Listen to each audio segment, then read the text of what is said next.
né?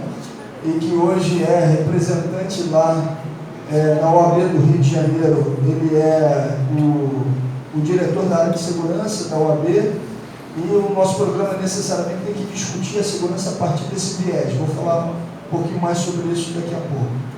E uma estruturação do governo Bolsonaro que é fundamentalista, né, dos fundamentalismos diversos.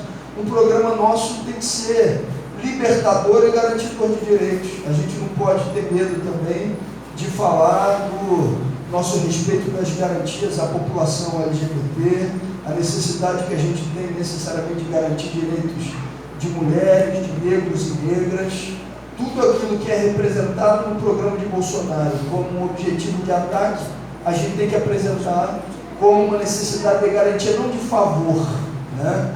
E por isso que normalmente a gente não fala de agenda ou pauta identitária, porque não é limitador, né? Mas uma pauta de garantia de direitos, e de direitos não só individuais, mas coletivos também. Esse é um programa mínimo que, na minha avaliação, tem que se apresentar. Agora, um programa, por exemplo, uma eleição municipal, não se constrói, para quem queira estar fazendo essa tarefa, com um conjunto de especialistas dentro de um gabinete, especialistas entre aspas, né?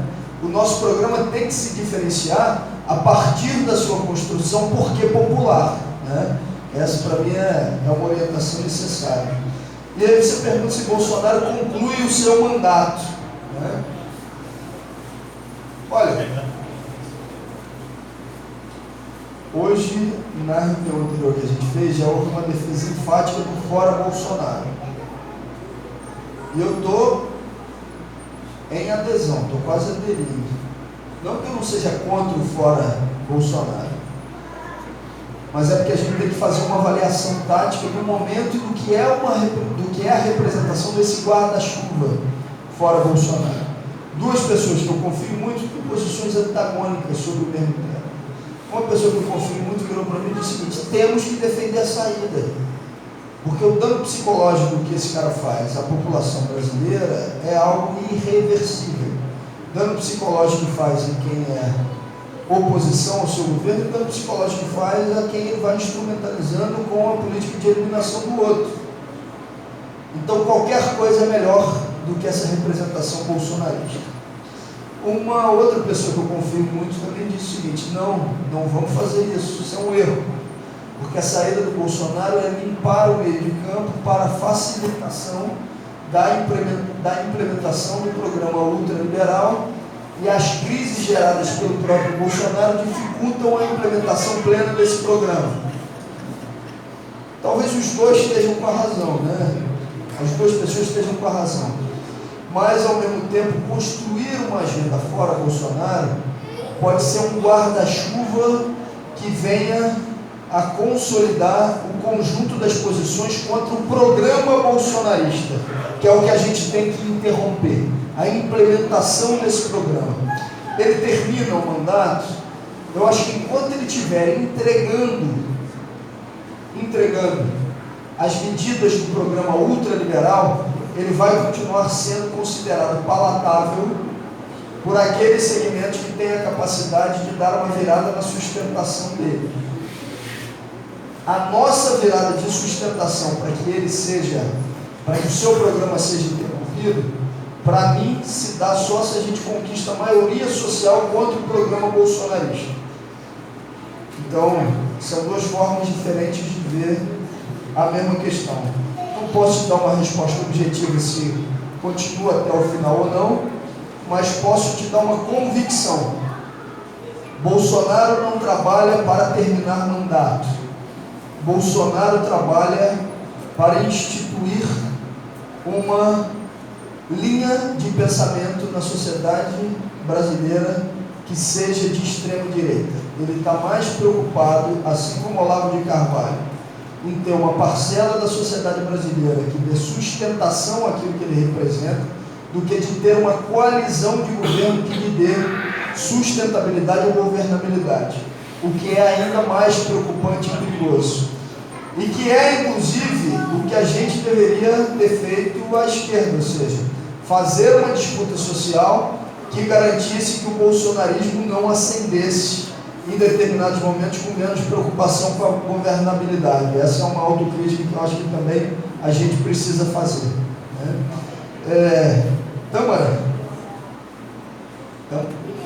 Tâmara, só concordar com tudo que você falou, mas você está falando também no símbolo do que é a representação desse governo Bolsonaro. Hoje, na reunião anterior, a gente falava da necessidade de escutar o pensamento simbólico de uma parcela significativa da população brasileira, que é evangélica, né?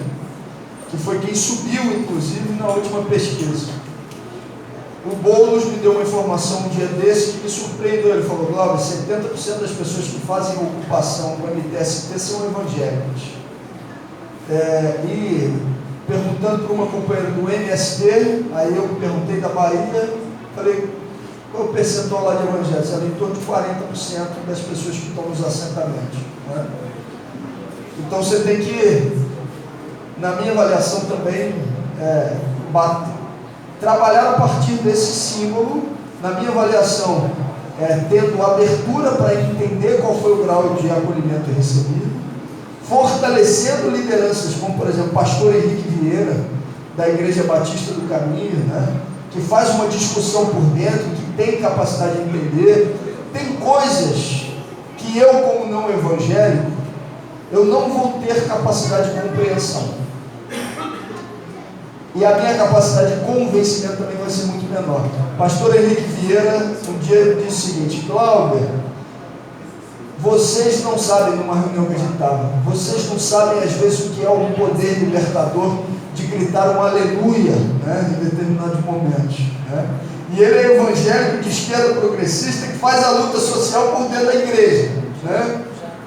Acho que a gente tem que estar aberto a essa realidade, porque se a gente se fecha a ela, a gente não consegue ter maioria social no Brasil. E aí vale também, eu acho, uma autocrítica nossa, porque assim, quando eu postei a foto com o Henrique Vieira lá no meu Facebook, teve tiro dos dois lados, da direita e da esquerda, né? Ou seja, uma parcela da esquerda também dá um tiro. Nem ouviu ainda o que o Henrique Vieira fala, que se posiciona em relação a todos os temas, inclusive se posiciona em relação à descriminalização do aborto, né? De uma forma contundente, fala, mas uma parcela não quis nem ouvi-lo.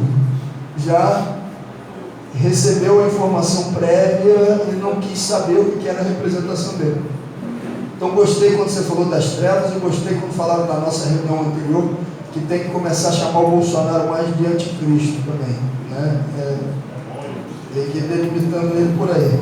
Françoaldo, cadê o Françoaldo? Papel do judiciário no golpe. Antigamente você implementava golpe. Para mim, o golpe ele tem objetivos prioritariamente econômicos, tá? Ou seja, o golpe é um programa econômico. E esse programa econômico que está sendo implementado pelo governo de Jair Bolsonaro tem um início de implementação ainda no governo de Michel Temer. É um programa que não concilia pela direita, que desmonta o Estado brasileiro no conjunto das suas garantias sociais. É Estado mínimo em garantias sociais e Estado máximo policial, né? E aí, antigamente, você, para colocar um programa econômico em execução, você movimentava tropa, tanques. Hoje em dia, você utiliza uma parcela do Judiciário brasileiro e do Ministério Público, mas eles são uma parte dessa coalizão, na minha avaliação, que envolve segmentos de mídia e principalmente do sistema financeiro nacional, com suporte internacional para a colocação em prática dessas medidas.